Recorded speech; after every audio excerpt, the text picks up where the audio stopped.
Hello, everyone, and welcome to A New Direction. My name is Jay Izzo, and we have a special show for you today.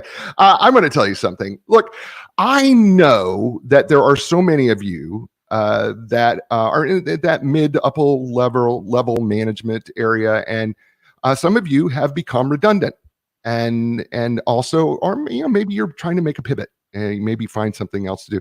How do you get there? Right? Well, what do you need to do to get hired? Right? Things have changed dramatically over the years, probably for many of you since the last time you tried to apply for the job or the job that you're currently in. And you need something, a fresh start. Now, if you've become redundant, laid off, for whatever variety of reasons, and we all know, right? We've seen a number of major companies shut down since the pandemic. And so some of you are still struggling to find that job. Well, guess what? We have an answer for you today. We really do. The book is entitled Ready, Set, Get Hired. And it's how to land a great job in times of uncertainty, co-written by Rita Reed and Dr. Kevin Gazzara, who's going to join us here today. I am going to tell you something. I've read this book and I've read it twice, and then I read it again. And because I have a coaching client who is right now going through this exact same thing. And the way this book is organized and put together, and it doesn't just deal with do this, do A, B, C, and D. It also deals with what is your mental set, what is your mindset, what's going on with you emotionally, and all of those things are important because we have a tendency to neglect those things. Well, Dr. Kevin Gazzara is going to join me here in just a second, but I'm going to tell you something. So get your pens and pencils out. And I'm going to tell you something. We have something special for you. If you're listening or watching the show on DBTV, thank you very much. You can get, well, I'll let Dr. Kevin Gazzara tell you what you could get for free by just watching or listening to the show. Before we get to Dr. Kevin G, let's go and let's do what we do every week, right? We're 4-part people: physical, mental, emotional, spiritual people. And on this show, if you've not joined us before, if you've not watched this before, we walk you through these 4 areas to find out where you're at. Take a self-assessment, if you will, of where you're at in these 4 areas. Because here's the deal, right? We're not static.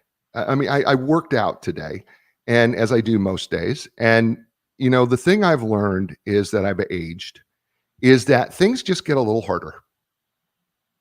The squat rack gets just a little heavier sometimes. The bench press gets a little heavier. And I find that, I have to work harder in order to get the same amount of gains I used to get when I got younger. And that's because if I'm not constantly growing, the truth is I'm dying. And so we have to be working on these 4 areas. So here's how it works. Scale of 1 to 10, it's a personal scale, 5 being average. And let's take the physical, for instance. 1 being my physical area is awful. 10 being my physical area could not be any better. But like if you were to evaluate yourself in terms of exercise, eating right, drinking enough water, getting enough sleep, what kind of number would you give yourself? All right. Now, don't worry about what that number is so much. That is your starting number. So if you say to me, well, Jay, I'm only a 2.5. Okay. You're a 2.5. But you know what? What can you start doing right now to get you to a 3? See, that's the point. The point isn't to jump from a 2.5 to a 10. The point is we got to just make steady progress, right? To getting it above average, right? And becoming a 10. All right. So there's your first number. Second number is the mental intellectual number, right? And one of the things that we know is you can't be a couch potato thinking that information is going to come at you and somehow you're going to, by osmosis, magically learn, right? And learning requires active participation. So that what you have to do is in this active participation, right? You have to make things happen. You have to grow in your knowledge and understanding of your job or your life or your relationships, and you have to be an active participant. A great way to do that is read a book. It's a great way, right? That's growth, right? So you got to put on a growth mindset that, I can learn something new. By the way, you can do that at any age. You say, well, I'm too old to learn something. That's not true. Your brain is working. If you're listening to this show, you're trying. Right? So on a scale of 1 to 10, how would you rate your mental intellectual growth? Third, the emotional part of who we are. Well, here's the truth. It really breaks down to 2 distinct areas. First one is how well are you able to control your emotions under stress and pressure? And then the second part is how well are you able to tap into and understand the emotions of another person? That requires listening. Interestingly, you know what Dr. Gazzara and Rita Reed really make a point is you got to get your emotions under control, because that's gonna help you immensely. And then the second thing that you're gonna have to do is, if you choose to do these interviews, oh, what? If you choose to do interviews with people in your area to learn more about the job and learn more about the industry, especially if you're gonna switch industries, listening is gonna be incredibly important. Powerful. So on a scale of 1 to 10, how would you say that you're doing in the emotional area? And then finally, the spiritual area. And you know what? We're spiritual people. We all are. There's the spirit that lives inside of us that, makes us go and achieve beyond what our mind and will and emotions, beyond what our emotions want to do, and beyond what our mind thinks, and beyond what our body wants to do. There's the spirit of the human spirit that exists, and we want to connect that with something that gives us purpose, because purpose is a spiritual thing. And if you don't know your why is a spiritual thing. Know your why. We're going to talk about that in this book. Do you know your why? Because that's a spiritual concept. And then what brings you back to center in the midst of chaos? What brings you a sense of peace and joy in the midst of chaos? Is that God? Is it nature? Is it something else? The fact of the matter is, we all live by faith. If you drank a cup of coffee this morning, you believed it wasn't poisonous, and you're here listening. If you put your key into the car and you thought it was going to start and it did, you believe by faith. When you walked across the street and the sign said walk, you trusted that sign by faith that nobody was going to jump across the crosswalk. Because that's what we do. If you have plans in the future, you have faith in it. So on a scale of 1 to 10, how would you evaluate your spiritual area? Those 4 areas are like the air in the tires of your car. And, here's the thing. If one of the tires of your car is too low, what happens? The car veers, right? And it doesn't run right. And over the course of time, it can ruin the car. And then at the same time, if all 4 tires are too low, what happens is you can absolutely damage the car. You can ruin not just the tires, but you can ruin the car. So we want to bring all our tires up to the right level, and so that we can roll well and easy. And speaking of someone who does that, his name is Dr. Kevin D. Gazzara, and he's been on the show before, and he's been great. He's author, executive coach, professional speaker, recognized management expert. He is currently senior partner of Magna Leadership Solutions. And that's magnaleadership.com, by the way. He's based in Phoenix, Arizona.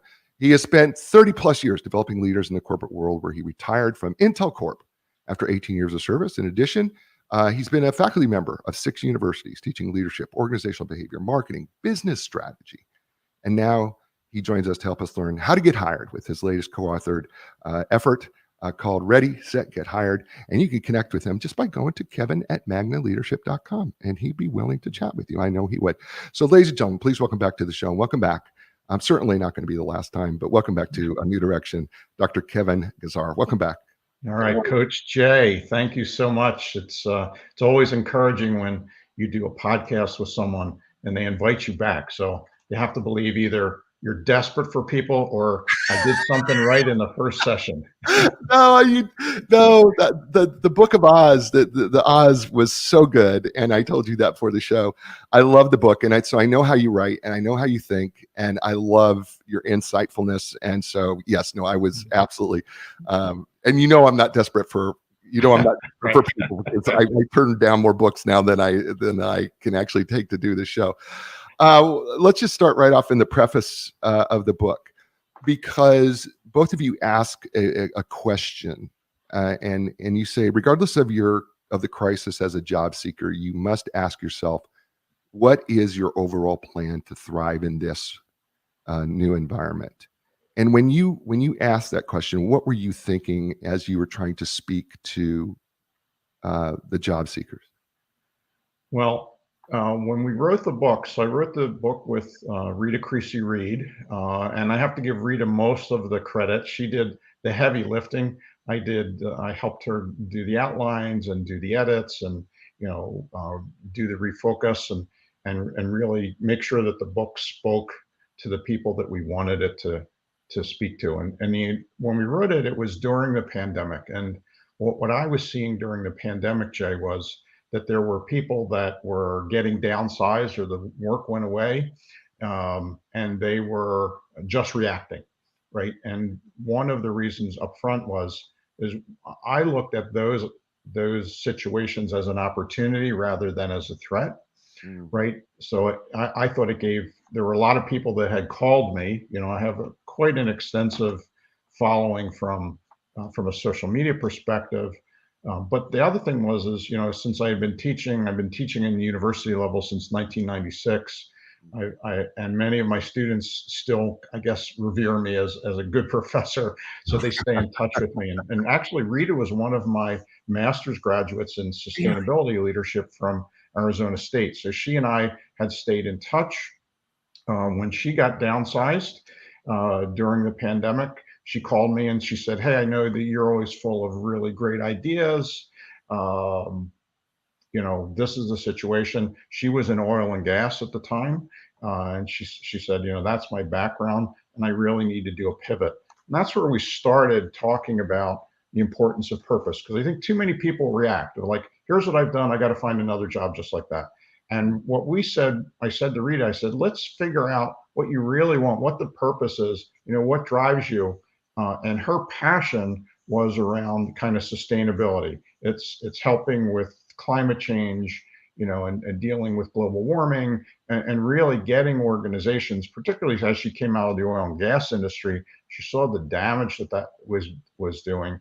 And when we talked about her purpose, she said, "I really want to be in a position where I'm giving back and I'm helping rather than hurting the environment.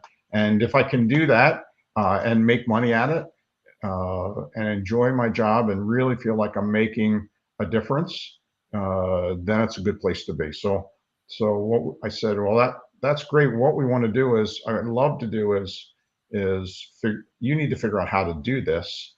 So and that was the challenge. So what I said to Rita I said, "Hey, I have a process, that we use at Magna Leadership Solutions." So we've been in business for about 15 years, and we primarily focus around our Leading Forward Academy, do a lot of leadership development for companies around the world, both virtually as well as in person. And I said, "Hey, we have a process that we use to connect with executives that to get clients." I said, "I bet you this process would work." I said, "I don't know if it'll work, but I think it'll work for people to get hired." And because so many people were losing their jobs, and one of my purposes is to give back, right? I feel like, from a spiritual perspective, I have really spent 30 years in industry. I spent almost 20 years at Intel, spent 10 years at Transamerica Corporation. And I really feel like I had some amazing managers, amazing leaders. I learned so much. But one of my goals was I wanted to retire at 50 out of the corporate world and then give back. And fortunately, I was able to do that both financially and mentally. And we started doing that about 15 years ago. Actually, June will be 16 years that we've been doing that. But I said to Rita, "Hey, I think we can make this work for you to get a job. My goal will be I will coach you through the whole process. We'll implement it, and we can talk a little bit about the details in the book in a minute, Jay. And all I'm going to ask for you to do is I want you to write the book, after you're done of the process. We're going to track the process, what works, what doesn't work, and then we'll publish the book, and hopefully it'll be easy enough, unique enough. I think this process, I haven't seen anybody else use this process before. Nope. Nope. Easy enough and unique enough that anybody can use it to find a position.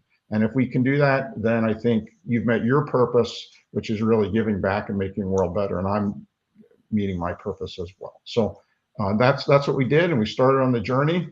Probably spent about almost like a year or so, maybe a little bit longer, with Rita to kind of get there until she landed her awesome position actually up in Utah doing what she wanted to do. And then she wrote the book, and it was back and forth, and we published it about 2 years ago. And hopefully it was benefit to some of the people that really did get downsized. But rather than just being reactive and just jump into what they had been doing, it really hopefully made them think, and it gave them a tool to start mining the people that they knew and developing that network so that they could do really, my belief is everybody should be able to do what they love to do if you're willing to kind of put the work in and get a good coach or somebody to coach you. I agree. I think one of the things in the preface here that you both put together, and I thought this was such a powerful statement, was, and I'm quoting you both here: walking away from a previous career and reinventing oneself demands time, excessive courage, inordinate strength, abundant patience, unlimited self-love, and boundless faith. Transformations usually have a spiritual element, as if it were life's calling. That is Mhm. such what a powerful opening statement in the book, because I've never heard anybody say it that way before. But all of those things are true: time, courage, strength, Mhm. patience, self-love, faith, and having this idea of this is a transformational spiritual element that is if it were a life's calling. Those are powerful terms, Dr. Mhm. G. Yeah, well, I mean, I think the other thing is I think it feels overwhelming for most people. Mm, So they default to what they know, and what they mhm, know is just doing the same thing over and over again. And our hope was that uh, this was a roadmap, a guideline, a blueprint, whatever you want to call it. And what we wanted to do is we wanted to create something that was very prescriptive. I think first of all, there's lots of great books out there on sure. how to get a job and how to find your why and all of those things. And this book I wanted to be different. I wanted it to move from kind of descriptive, which many of the books are, to very prescriptive. Like, here's where you start, and here's the steps that you do. We go through in the book kind of a timeline, right? It's not going to happen overnight, but pretty much I'd say in 90 days, you just following things, and you can do it while you are in a position, while you're out of a position. It's not designed so that it's all encompassing, where you have to do 40 hours of this a week. It's how quickly you want to kind of go after and find those opportunities will depend on how many hours you want to put in. But the thing is I think too often what we found, Jay, was that people get, like, just like Rita, people get surprised and downsized, and they haven't done any of the pre-work, and then they have to scramble. And my hope was is that if people are saying, "Hey, I'd really like to be in a year from now, or 9 months, or whatever the time frame is, I want to be doing something different," that this provides them a blueprint, put all the things in place. So if you have all the stuff in place when you make the transition's an easy one, and it can happen quickly. It, and by the way, the prescription is amazing. I've written books on social media, and we're gonna talk about how LinkedIn is such an integral part of being able to do this, because it's so powerful. And I don't want to. It's kind of a spoiler alert a little bit, but the fact of the matter is, just based on my research, it's an underutilized platform. We're going to talk about specifically how you're going to use it, but Mhm. it is powerful. Make no doubt about it. I've written about it. I've written 3 books about using social media. I've talked about it extensively across the country in Canada, and I'm just it's very powerful what you both have done here, and it was right on point, right on point. And so it's really, really powerful, and I wish people knew more about it. The first chapter, it's called Getting Organized, and you guys ask a question right out of the gate. It says, "What do you really, really want?" Mhm. And I think that's a question we don't ask ourselves Mhm. before, when we're been made redundant or laid off or whatever the situation is, or maybe we're in a job. We don't ask ourselves what we really, really want very often, do we? No, no, we don't. Well, I think the thing is we get comfortable, Mhm. right? And I think quite often, if you talk to people for the first time, what they really, really want, um, they don't see a path to get there.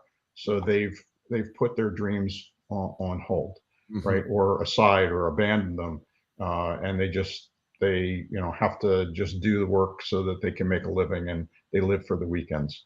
And I've been very, very fortunate. I've been able to do in my life what I love to do pretty much all of the time.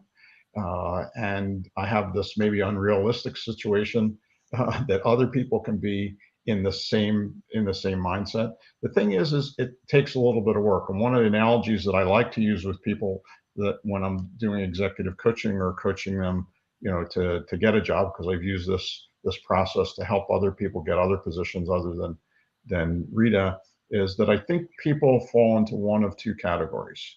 You're either a raft or you're a canoe, right? And the raft people throw the raft in the stream, and it carries them wherever it wants to go. And hopefully, eventually, there's not a waterfall on the other end. Quite often, there is, and it's a pretty nice ride during the process. You bump into some rocks, and you run up on the shore, or maybe hit something else. And overall, it's a nice, relaxing environment, and things are good. The other type of people are what I would call kayak people. And you throw the kayak in the water, you're in the same water as the raft. The difference is that you've got to paddle, and it takes a little bit of work, not a ton of work, a little bit of work to stay on that course, so that you don't run into the rocks or the other things in the stream, or ground yourself on the shore. And because you have that vision of where that waterfall is, you can choose to use the other tributary of the river to go down, so that you can get to the same spot, but without going over the 500 foot cliff. And I think what I find is, particularly when I coach people, is I want to know what their mindset is. Are they in the raft mindset, or are they in the kayak mindset? And if you can get in that kayak mindset, which is, if you read any of Carol Dweck's work or whatever, it's really the growth mindset as opposed to a fixed mindset. And if you can get there and understand the value of getting there, the key is it's not a whole lot more work as a kayak, because you're going to float in either of those. You just have to steer just a little bit here and there. And we're not talking about a race here. It's just getting to the same place, just getting to that place in a way that works for you, as opposed to the river controlling you. That's awesome. His name is Dr. Kevin Gazzara. The book is entitled Ready, Set, Get Hired. How to land a great job in times of uncertainty. You're listening to him here on A New Direction. Hey, folks, two sponsors that I have here on the show. One is Epic Physical Therapy. Listen, whether you're recovering from injury, surgery, suffering everyday aches and pains, maybe you're a professional athlete. A lot of professional athletes go to Epic. You know what? They're going to customize the treatment program that's specifically designed for you. So when you're ready for your epic relief, your epic recovery, your epic results, don't look any further. Go to epicpt.com. That's EPICPT.com. And Linda Craft Team Realtors, for more than 38 years, they've been helping people transition in life. So wait, I thought you said it was a real estate company. It is, but think about it. Every place you've ever lived has been a transition in life. From the apartment to your first house, downsizing, upsizing, whatever it may be, it's life transition in some way or some form. And for 38 years, they've been helping thousands of people do that all over the world. When you're ready, start your next life transition. Start with Linda Craft Team Realtors. That's lindacraft.com. That's LINDACRAFT.com. And we're back here on A New Direction with Dr. Kevin Gazzara, co-author of the book, Ready, Set, Get Hired, How to Land a Great Job in Times of Uncertainty. All right, Dr. G, I want to talk about a couple things here in this first chapter, and I'm going to take them a little bit out of order, just because they spoke to me in a particular order. And so hopefully it won't be too bad for us to do that. But one of the things I was thinking about when I was reading this book, and you both talk about it later in the chapter, is you talk about the fact that the job search is not easy. It's about accepting change, which can be difficult. And she says, I've experienced all the stages of change, which, by the way, are really coincide with Dr. Elizabeth Kubler-Ross's, grief, right? Mm-hmm. Denial, Right. anger, bargaining, depression, and then acceptance. And she uses denial, misidentification, anger, disorientation, exploration, letting go, and rebuilding. Speak to the fact that we kind of need to be okay with grieving the loss of our job, that's just okay.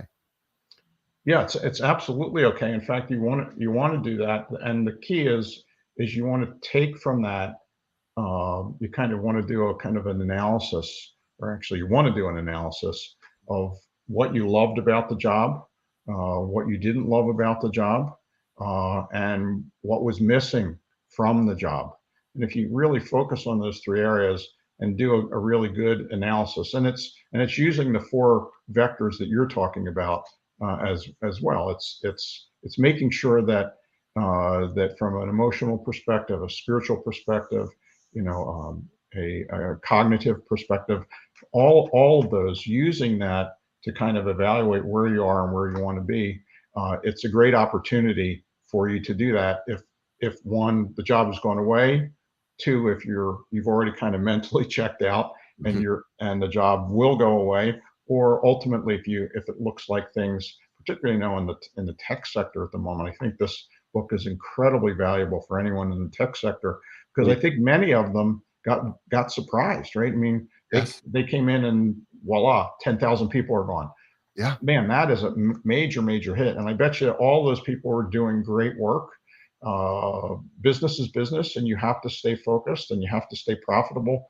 So that sometimes executives have to make hard decisions, right? And my hope is that, well, people will read the book and recognize that they can start putting the work in now. Hopefully, it's not too late.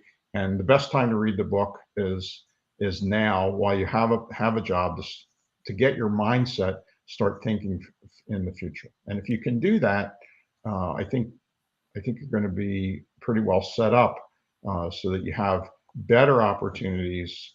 And if you go and do something that you love to do every day, the money will be the byproduct and not the product. Right? That's what I found. I left a fantastic career. 18 years at Intel. I was managing their management leadership development programs worldwide. We used to do 2,500 managers and leaders a year. It was incredibly fulfilling. Felt very, very safe. And then, as things happen in many corporations, they bring in new VPs, and new VPs have ideas of what they want to do and what they don't want to do. And all the things that I had been working on for 18 years basically all went away, because that was the new direction of the VP. So I said, well, let's go do this for other people. And the challenge was that, one, I knew what I wanted to do. I didn't want to, I wanted to do it for organizations that didn't have $10 million budgets, right? That they working with small to medium-sized organizations to really make a difference. And as my financial advisor would say, this was your message from God, where the VP took things in a different direction. And I looked at it as an opportunity. Fortunately, I had been doing a lot of the stuff that's in the book already. So when I left, that I was well prepared. So I'm certainly kind of the kayak person rather than the raft. And let's talk about something else that's related to not only dealing with your grief, but also it's a mindset. And you talked about this. Of course, Carol Dweck has done tremendous amount of work in growth versus fixed mindsets. But staying positive in this process is critical, isn't it? It's critical, and it's very difficult. And I think one of the biggest challenges I see with people I coach is that they try to do it all on their own. And the key is you want to join a mastermind group, you want to get a coach, you want to get a mentor, you want to have that regular conversations, because it's pretty easy to go down that rabbit hole pretty quickly, and it's dark down there. And the key is if you can't maintain that positive mindset, that is going to be a detractor for you. So don't try to do it alone. There's lots and lots of other people out there, and hopefully you can tap into people within your network, whether it's LinkedIn or anywhere else, other people that can help you professionally. Yeah, I think I have a client who's is redundant and right now, and we're working together. And what he told me the last time we spoke was, I just need you to help me stay positive and motivated.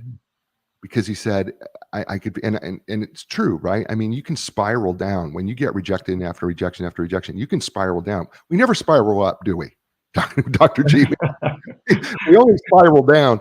And he said, I just need to have a call with you just so that I don't keep spiraling down, because it is dark down there when it spirals. Yeah, and let me add to that. This is not in the book. You just triggered something for me. I mean, one of the other things that I had done. So I'm a consummate learner. So I'm always doing new degrees and certifications and all that kind of stuff. I love structured learning. And about 2 years ago, I went off and I got certified to be a facilitator for positive intelligence. Mm. And what I will do is, so I'll make a recommendation to anyone listening here. If you want to maintain that positive mindset, that's probably one of the best books. Positive Intelligence by Shirzad Shamin is probably one of the best books to read, because what it'll do is, very much like Ready, Set, Get Hired, it's very prescriptive rather than descriptive. And what it does is it allows you to evaluate your what he calls your saboteurs, those voices in your head. So you have a saboteur brain and you have the sage brain. And the key is once you identify the saboteurs, the things that are holding you back, that are forcing you down that downward spiral, you can make a correction. The assessments are completely free, which I love that he gives them away because he wants to make a difference. And if you go to our website of PQ, which is Positive Intelligence, they call it PQ like IQ, pqtrainingandcoaching.com. It'll give you a quick start sheet, and you can anyone listening can get to those assessments instantaneously, and they're free. And it'll give you insight of kind of what are the things that are holding you back, so that when you get down in that hole and you're not really sure because there's so many things coming at you, you have a prescription of how to kind of hold them back in a way so you don't go further down the hole. One, by the way, thank you for doing that. One of the other things that starts off this chapter, and I've kind of skipped around to get to this point, and that is you have to know your purpose statement. And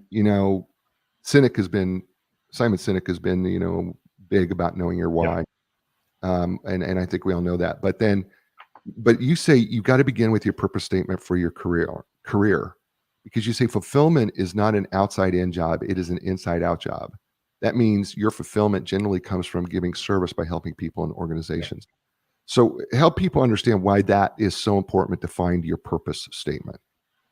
Well, Shirzad Shamin talks about this in Positive Intelligence as well, is that that fulfillment, really, you can either be satisfied or you can be happy, right? And people sometimes use the words synonymously.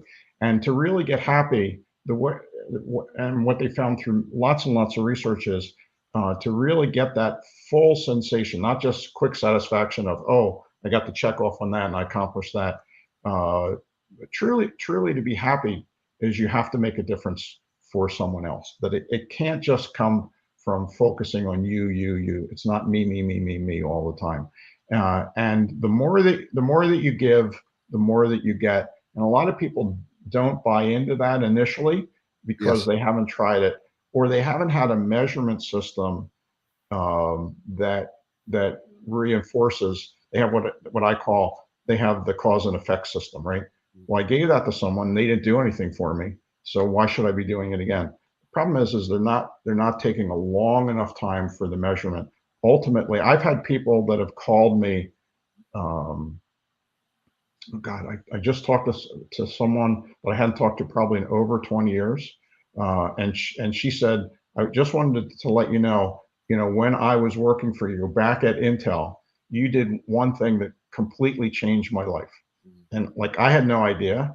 I said, she said, even though I was your admin, you treated me just like a member of the staff and valued my information. And that gave me the confidence. And ultimately, she set up all these businesses. She left being an admin, and she's been incredibly successful. But it was me giving up the time at the moment where she wasn't doing the admin work to be able to bring her into the meetings, to ask for her insight, to encourage her to go get additional degrees and so forth. I had to give up some of my admin time from her to do that. And I didn't see anything. Right now, 20 years later, what I recognize is what she's been able to do for her family and her career and her life, and how excited she is all of the time. So a lot of times you have to make sure that you're not using a cause and effect relationship. You're using a correlational relationship.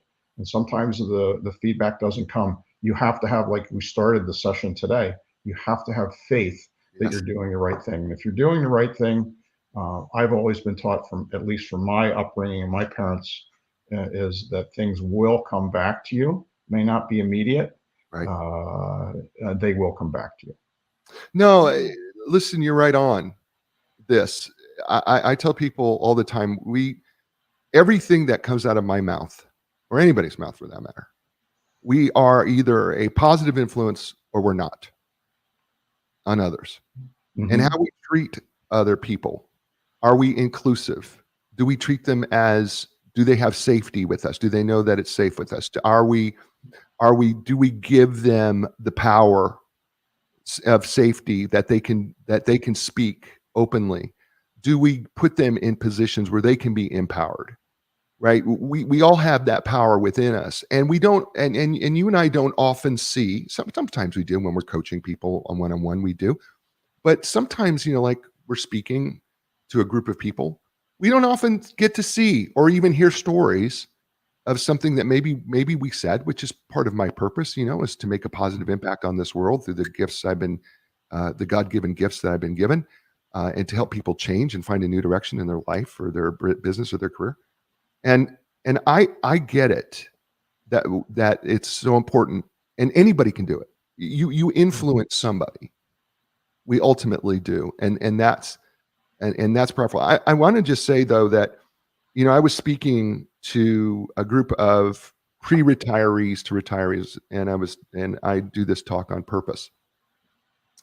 And psychologists define purpose as finding something personally meaningful to you that makes a positive impact on the world around you.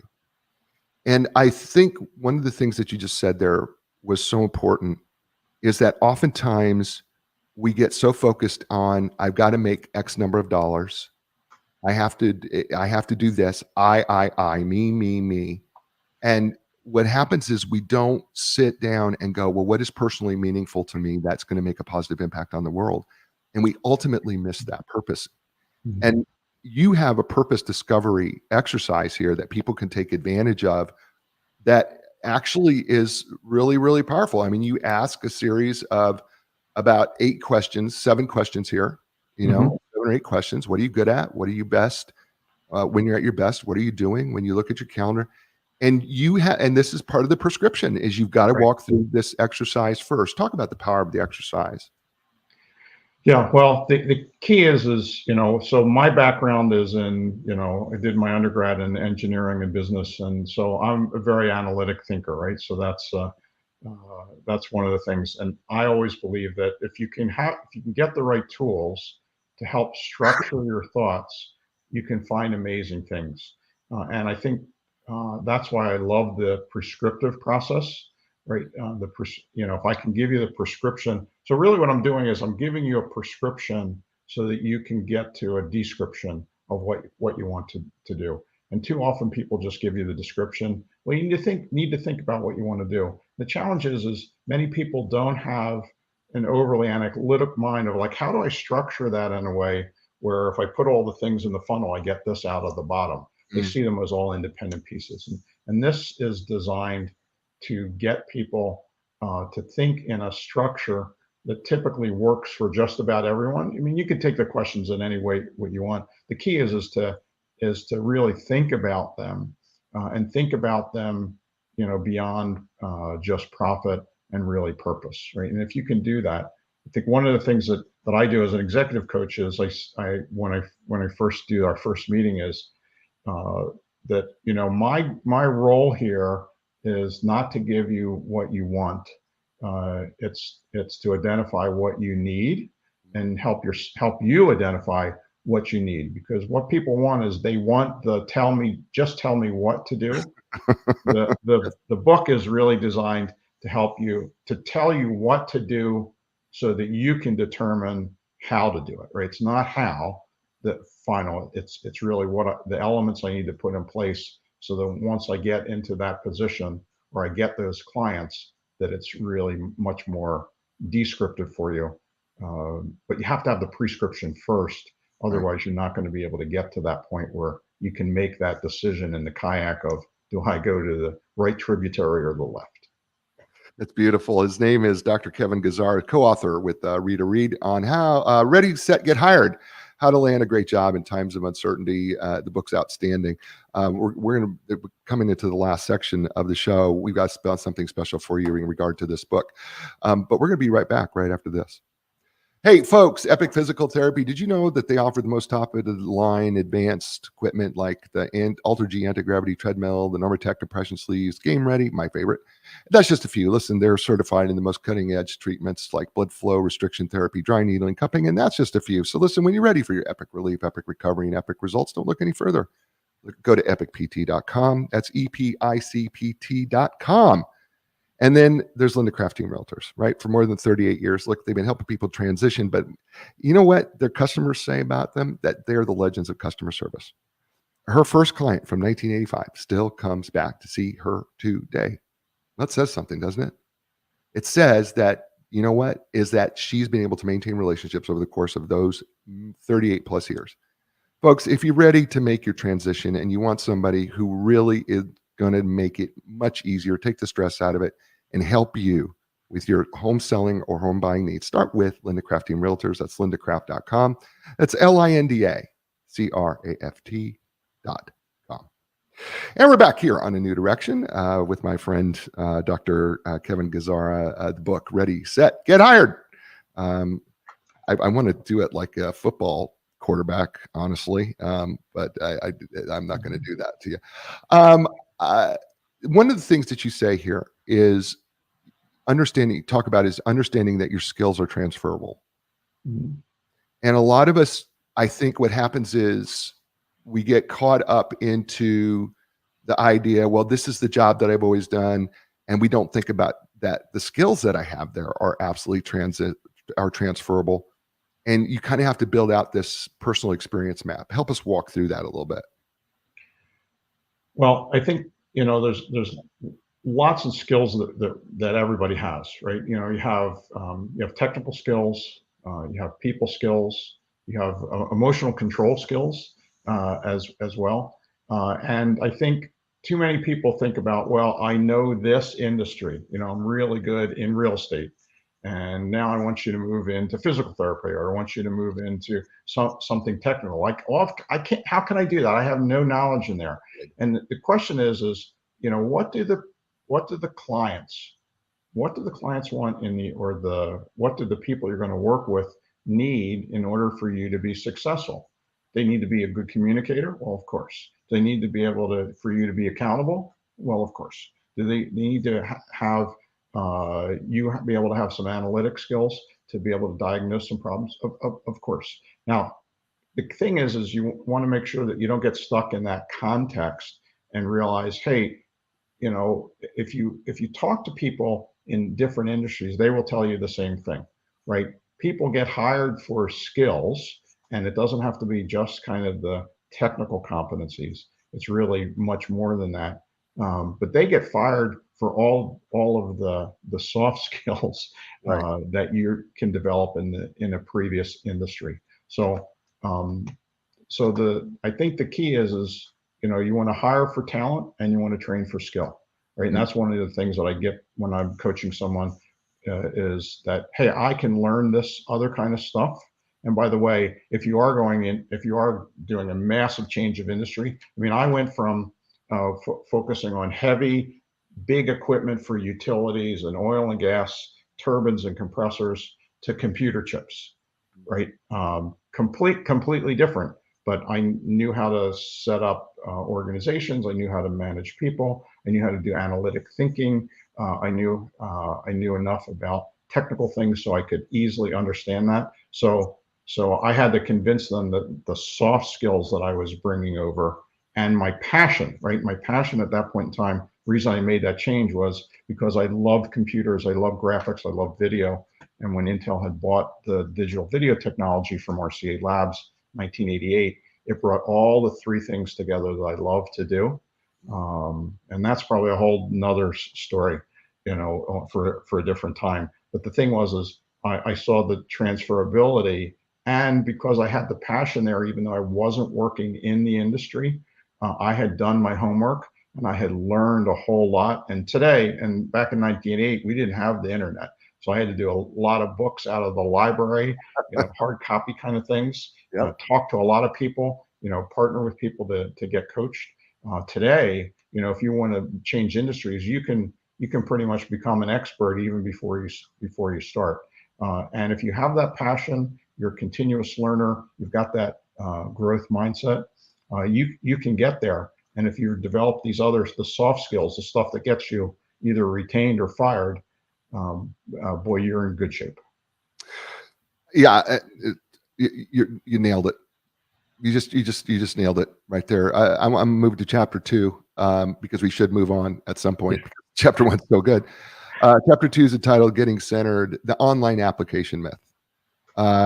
One of the things that Rita says is, in her experience, 90% of successful jobs landed were by referral and connections.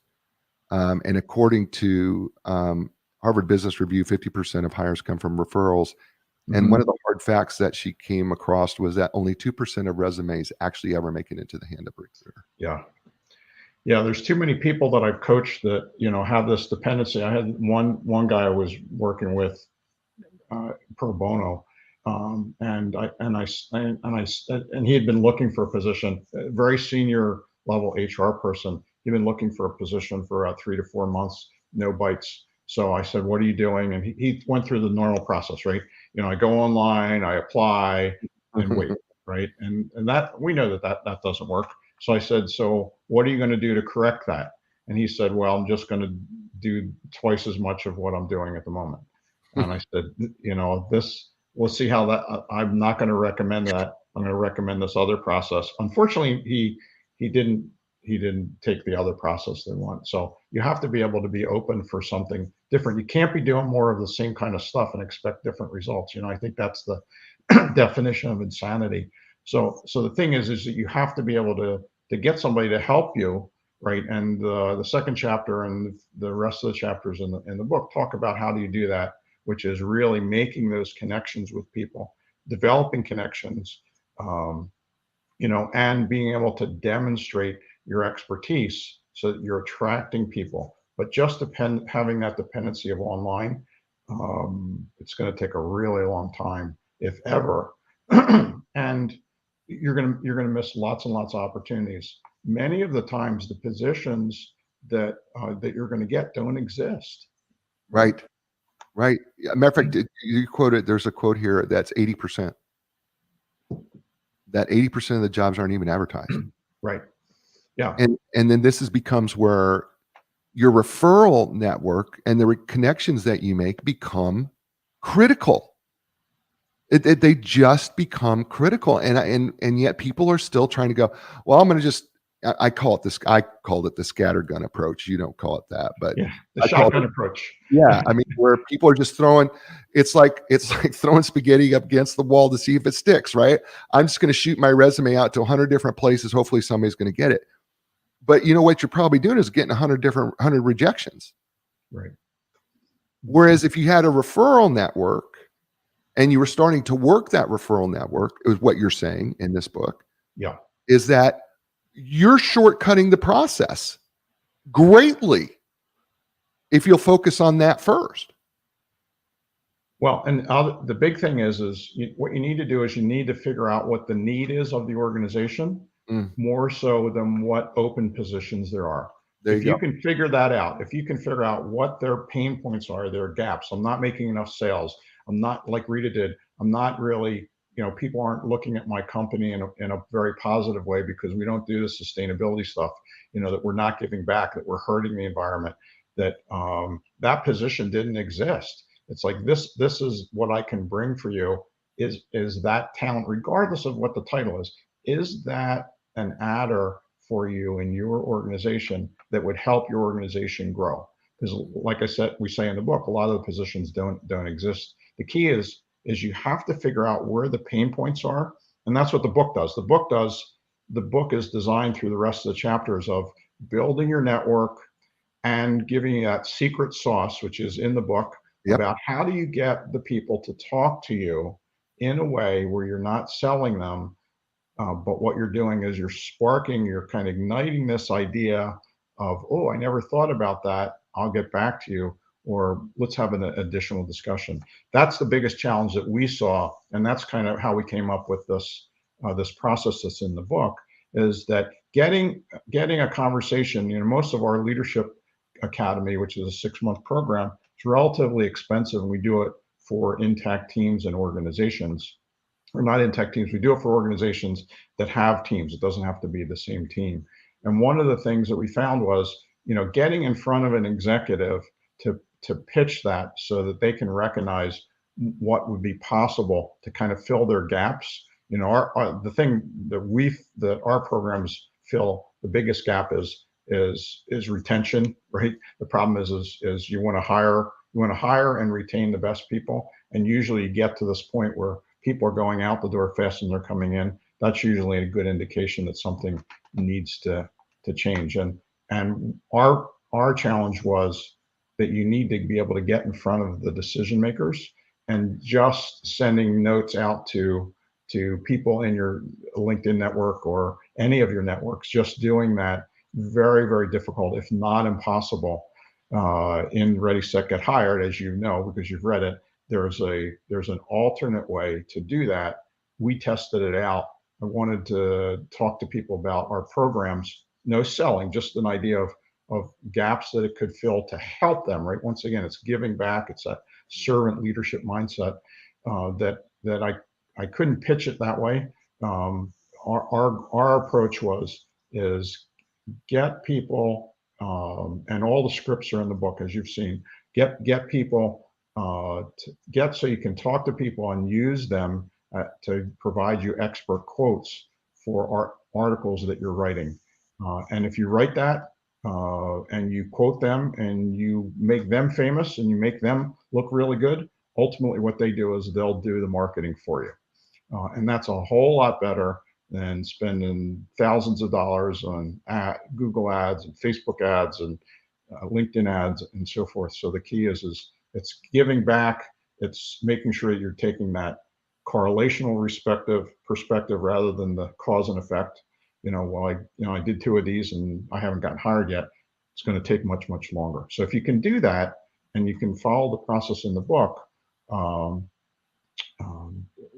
you're going to be successful. I can guarantee you will be successful. What's interesting to me is that, I don't know if he's still there, one of your colleagues, Dr. Robert Cialdini, who used to teach at Arizona State. I don't know. Yes. Wonderful. His book on influence and persuasion, fantastic. Just and which I've read. But what you're doing is you're talking about the law of reciprocity that he talks about in the book, right? Yep. It's not about who you know, but who knows you. And then what you're going to do is you're going to give to them, right?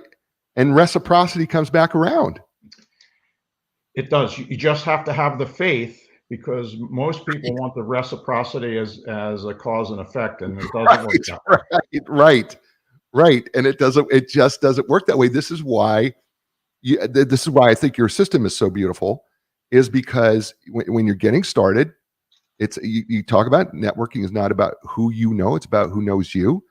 You have a preparation week, and then you got to treat this as a 40-hour job, but the 40-hour job is really building out your referral network and then being able to put them in a position where they're the big hero, not you. Right. Yep. Absolutely. You have to make them the hero, and you have to set it up in a situation. Our program in the book and everything we've done, 0 selling. There's no selling, right? Because people hate selling, and yes. I hate when people try to sell me stuff. But I will tell you, when we first tried this as the beta process, I wanted to get in front of as many executives as I could. We put the process in place using the scripts in the book. And overnight, I had a dozen CEOs say, yes, I'd love to talk to you. So I can provide you, and I could use their quotes in the article, like within 24 hours, right? And up to that point in time, using, all the other techniques, crickets. The minute that you make that mind shift of it's really about them and making them the hero, and truly believing that, right? Yes. That's where it comes back. Yeah. All right. So we're at the end of the show, and we promise people that you've got a free offer for everybody. So tell everybody what your free offer is, Dr. G. So the free offer, which anyone that can see us, it's right up here I left it right in my background. If you go to HTTPS // that you can and you go to Magna Leader, MAGNA leader.co, not com, .co /J, right, as in Coach J here. For New Direction, that will give you for free, no sales pitch, whatever. It'll give you our reviewer's copy of the book. So you get the full book for free. And what it'll do is it'll give you directions. If you like the book, we would love to have a review from you. Gives you upfront how to leave a review on Amazon.com. And if you don't like the book, you don't have to leave a review. And there's no quid pro quo here. My goal is hopefully this will be helpful for people. It's an easy read. I don't know, Jay, how long did it take you to read through it? It didn't take long at all. I mean, maybe 2 hours, maybe. Maybe, but I abused your book by highlighting and then taking notes on it and doing all those things. So no, but probably an hour and a half to 2 hours, somewhere in there. Yeah. So easy read. And we didn't write the book to make money from the book. We wrote the book to help others. And then hopefully what that's done is it sparked people to say, hey, I read the book. I have some questions. We have an automated system you can use if you don't want to do it manually. The other thing I should point out, Jay, is when you do the /J, it has to be a capital J. If you do a small J, it won't find it. But you'll get the free book, and hopefully it's of value to you. All the information in there to contact us is there. Jay's given you information. You can write me directly at kevin@magnaleadership.com. And if you want to talk, I'd love to talk to you about where you are, where you're stuck. I'll give you recommendations. And my promise to everyone is you're not going to get there's no sales pitch from me. If I can help we would be good partners, great. If I can help you and get you started on your own, that's great as well. It's magnaleader.co /J. Magnaleader.co /J. That'll get you your free copy. Folks, Dr. G, thanks for being on the show. Stay with me. Folks, this is the show. You know what? You're in control of 3 things in your life: your attitude, your effort, and your resiliency. I know your circumstances can be difficult, but the truth of the matter is those 3 things are always in your control. Take control of them now. I'm going to be back next week with another great guest. It's going to be another great book. It's going to be an outstanding show. And as I say to you all over the world, you had a lot of choices. You chose us. Thank you for doing that. And ciao, everybody.